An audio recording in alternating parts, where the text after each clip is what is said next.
नमः शिवाय। शिव जी सदा सहाय। ओम नमः शिवाय। गुरु जी सदा सहाय। जय गुरु जी संगत जी। आज हम शिव महापुराण का 6वां अध्याय पढ़ेंगे, जिसमें हम संध्या को शिव जी का वर कैसे प्राप्त हुआ इन सब का अध्ययन करेंगे। ब्रह्मा जी बोले, वशिष्ठ जी के चले जाने पर संध्या आसन लगाकर तप में लीन हो गई। उसने तपस्विनी का सा वेश बनाकर कठिन तप करना आरंभ कर दिया। वशिष्ठ जी ने जैसा कहा था उसी के अनुसार उसने मंत्र से भक्ति पूर्वक शिव जी का पूजन किया। शिव जी में चित्त लगाए उसको एक चतुर्युगी व्यतीत हो गई। तब शिव जी ने आकाश में स्थित होकर उसे अपना प्रत्यक्ष दर्शन दिया। वह उनके जिस रूप का चिंतन कर रही थी उसे उन्होंने प्रत्यक्ष दिखाया। संध्या ने मुग्ध हो आश्चर्य से नेत्र बंद कर लिए। शिव जी ने उसके हृदय में प्रवेश कर उसे ज्ञान और दिव्य वाणी तथा दिव्य नेत्र दिए। वह प्रसन्न हो शिव जी की स्तुति करने लगी। उसने बारंबार शिव जी को नमस्कार किया। उसकी स्तुति सुनकर भक्त वत्सल्य परमेश्वर शिव जी प्रसन्न होकर बोले, हे भद्रे, तुम्हारे इस तप और स्तुति से मैं प्रसन्न हूँ। तुम जो चाहो वर मांगो।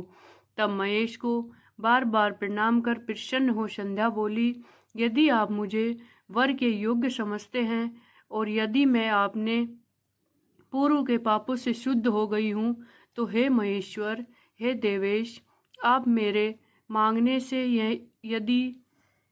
से यही वर दीजिए कि इस संसार में प्राणी उत्पन्न होते ही तुरंत कामी न हो जाए, तथा दूसरा यह वर दीजिए कि यदि मैं तीनों लोकों में विख्यात और व्रत वाली हूँ तो मेरे समान दूसरी न होवे। यदि मेरी फिर सृष्टि होवे तो वह महाकामी होकर न गिरे, और हे नाथ, जो मेरा पति होवे वह अति कामी न होकर मित्र के समान हो, तथा जो मुझे काम भाव से देखे वह नष्ट और नपुंसक हो जावे।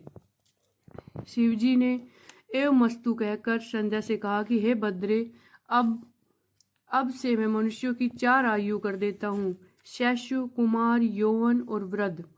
जब प्राणी तीसरी अवस्था को प्राप्त हो तब कामी हो, और कोई दूसरी अवस्था के अंत में सकाम हो।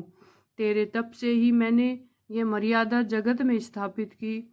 अब कोई भी प्राणी उत्पन्न होते ही कामी न होगा। साथ ही तुम इस त्रिलोकी में ऐसे सती भाव को प्राप्त होगी जैसा कोई न होगी। तेरे पति को छोड़ जो कोई अन्य तुझे सकाम भाव से देखेंगे वह नपुंसक हो जाएगा। तेरा पति बड़ा भाग्यशाली और 7 कल तक जीने वाला होगा। जो वर तूने मांगा वह सब मैंने दिया। अब मैं तेरे पूर्व जन्म की बात कहता हूँ। तेरा अग्नि में जल कर शरीर त्यागना निश्चित है। देख, मेघातिथि 12 वर्ष से एक यज्ञ कर रहे हैं, जिसकी अग्नि बड़े जोर से जल रही है। तुम उसी जलती हुई अग्नि में शीघ्र ही प्रवेश कर जा। इसी पर्वत के नीचे चंद्रभागा नदी के तट पर तपस्वियों का आश्रम है, जिसमें मेघातिथि यज्ञ कर रहे हैं। उस यज्ञ में प्रवेश कर तू उनकी पुत्री होगी। तुझे जैसा स्वामी चाहिए उसका मन में संकल्प कर तू अपने इस शरीर को अग्नि में गिरा दे। जब तू 4 युग के पश्चात सतयुग व्यतीत होने पर पुनः पर्वत पे घोर तप करेगी तो त्रेता के प्रथम भाग में दक्ष की कन्या होकर यथा योग्य ब्याही जाएगी। तेरे और भी बहुत सी बहनें होगी, जिनमें से तेरा पिता दक्ष 27 कन्याएं तो चंद्रमा को दे देंगे, किंतु चंद्रमा उन सबको छोड़ केवल रोहिणी से बहुत प्रसन्न रहा करेंगे। इससे कुपित हो तेरे पिता चंद्रमा को शाप दे देंगे और सब देवता तेरी शरण में आवेंगे। तुम मेघातिथि के अग्निहोत्र यज्ञ में कूदकर शीघ्र ही अपना यह शरीर विसर्जन करेगी। इससे पवित्र होने पर तेरी सब कामनाएं पूर्ण होगी। ऐसा करते हुए देवेश शंकर जी अंतर 7वां अध्याय संध्या चरित्र। ब्रह्मा जी बोले, हे मुनि, अब संध्या वहां से उठकर मेघातिथि के यज्ञ में पहुंची, जहां उसके तप और शिवजी के आशीर्वाद से उसे किसी ने नहीं देखा। तब उसने अपने उपदेष्टा ब्रह्मचारी वशिष्ठ जी का स्मरण कर उन्हें ही अपना पति स्वीकार कर यज्ञ की बढ़ी हुई अग्नि में कूद पड़ी। शिव जी की कृपा से उसे कूदते हुए किसी ने नहीं देखा। पुरोडास हव्य के समान उसका शरीर तत्क्षण में भस्म हो गया। अग्नि ने उसके शरीर को जलाकर सूर्य मंडल में प्रवेश करा दिया, जिससे सूर्य ने व्यर्थ ही उसके शरीर के विभाग कर अपने रथ में स्थापित कर लिया, और जिसके ऊपर का भाग रात्रि और दिन के बीच में होने वाली प्रातः काल संध्या हो गई, और उसका शेष भाग पितरों की प्रसन्नता के लिए दिन का अवसान वाली संध्या हो गई। अरुणोदय के समय की प्रातः संध्या और सूर्यास्त होते समय की लाल कमल के समान साय संध्या होती है। उसके प्राण को दयालु शिव जी ने अपने दिव्य शरीर में स्थापित कर दिया। उधर जब यज्ञ की समाप्ति हुई तो ऋषियों ने तप्त सुवर्ण के समान कांति वाली उस कन्या को अग्नि में पाया। उसे मेघातिथि ने प्रसन्नता से यज्ञ के लिए विधिवत स्नान कर अच्छी तरह गोद में ली और उनका नाम अरुंधति रखा।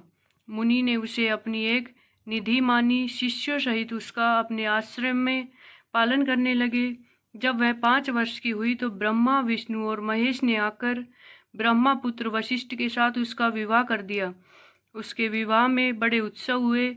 उसी समय ब्रह्मा, विष्णु और महेश के हाथ से पवित्र श्रीप्रा आदि 7 नदियां प्रकट हुई, और पतिव्रताओं में श्रेष्ठ महापतिव्रता मेघातिथि की पुत्री अरुंधति को वशिष्ठ के द्वारा रमण करने से 7 पादी कई श्रेष्ठ पुत्र उत्पन्न हुए। हे मुनियों, तुम्हारे लिए यह परम पवित्र और सर्वकाम फलदायक संध्या का चरित्र मैंने वर्णन किया है, जिसे सुनकर स्त्री हो या पुरुष सभी अपने मनोरथ को प्राप्त करते हैं, इसमें कोई संदेह नहीं।